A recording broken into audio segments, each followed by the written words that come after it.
Hey everybody! What's up?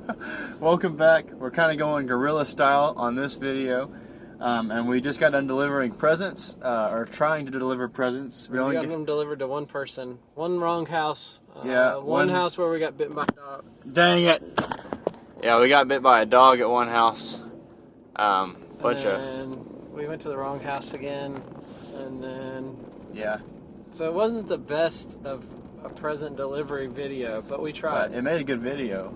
And we wanted to do not necessarily a message this week, but more so talk about the new year. The new year, if you're watching this on Wednesday night, is 2 days away. And so tomorrow night will be New Year's Eve. If you're watching this on YouTube, it's probably past. But this is going to be the end of 2020, a time when a lot of people have been looking forward to the end of this year. And also a time where people make resolutions. A lot of people make resolutions at the new year, but I think the statistics are pretty crazy. It's somewhere around like 70% of New Year's resolutions aren't even kept until the end of the month of February. So less than 2 months and people's resolutions are gone.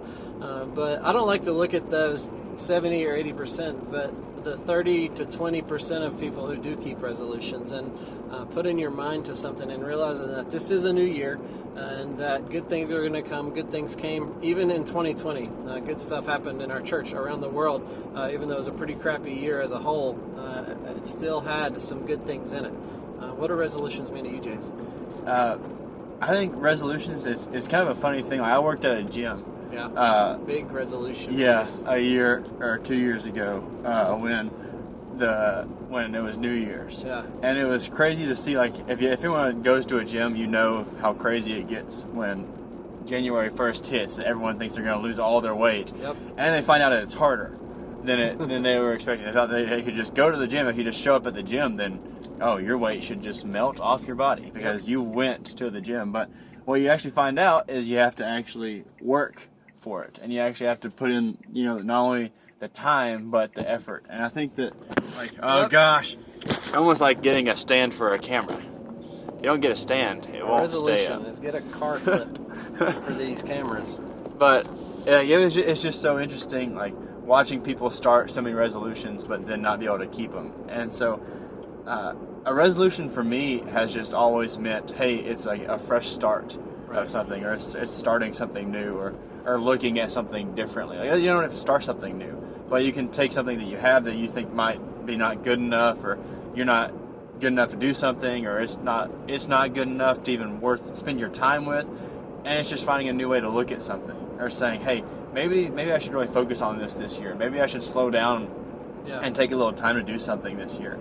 And so a resolution for me is like taking time and realizing, hey, what am I going to put my energy into? What do I need to have on the top of my priority list this year?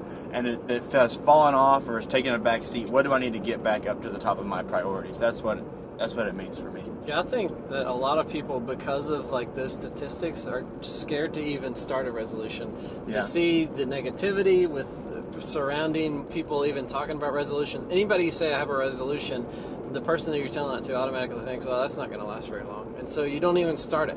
So what's the point? But turning your mind into the fact that you can accomplish something, even if you only keep a resolution of losing weight for 2 months. That was 2 months that you exercised for. That was 2 months more than if you hadn't have even started a resolution anyways.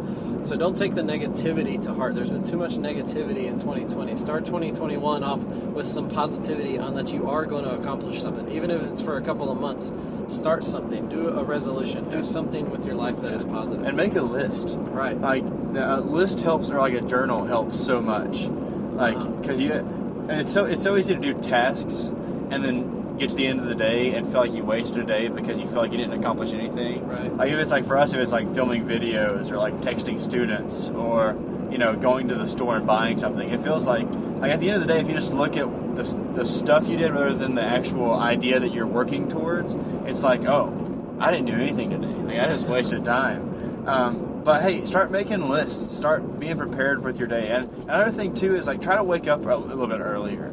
Like, for me, that has the biggest impact in my life. If I sleep in like until like 8:30 and I just get straight out of my bed and then go straight to work, Days wasted. my whole day I feel like is just wasted. Yeah, because my whole day is at work and I don't have any time for like my personal life or doing stuff that I love my work, but like doing stuff that I just like want to hang out at my house and do. Like if it's spend time with my girlfriend, or if it's making something in the wood shop, you know. So try to wake up earlier. Just set some goals, write some lists, and see what you can start to accomplish. And like there's all kinds of stories you can compare this to in the Bible. Like I like to think of like Peter with the wind, like when Jesus invites him to walk on the water, and he takes those steps, and then he says, like the Bible says that he saw the wind. That doesn't make any sense to any of us. Like he saw, you can't see wind unless it's like a tornado, and it didn't seem like there was a tornado back then in that story. But what it really means is like he took his eyes off Jesus and he put his trust in something else.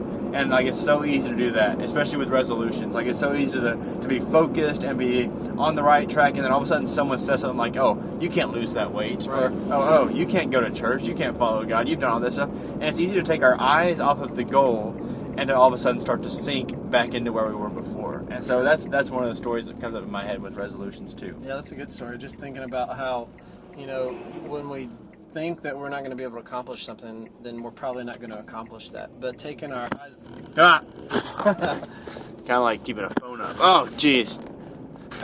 Taking our eyes off of ourselves and allowing God to take control of some of the things in our lives can give us so much more confidence in what we can accomplish. And so quit thinking about how you're not going to be able to accomplish it. Give it up to God. Let Him take care of some things. And like James said, make some lists. It makes you feel a lot better when you start checking things off of lists, and when you start seeing those little things turn into big things. And so I think 2021 is going to be awesome. Pastor Allen said it a couple weeks ago in a video that we had him in. There's Santa. Santa just pulled into our parking lot. So he must be starting on his 2021 list also. He's spreading some positivity out here. But 2021 is going to be a good year for HFS, for Highlands, for everybody involved. And so we're super excited about it. I hope you guys are too. Thanks for joining us tonight. Thanks for joining in this video. Yeah. Comment some stuff that you're putting on your list to do, to What's get your better resolutions? What are your things in 2021? Let us know how we can cheer you on or help you out. We're watching Santa pull around the parking lot here. Make sure he's not going to steal anything. Yeah. Probably give it to someone like we just did. Yeah. You guys have a good night, and we'll see you later. Bye.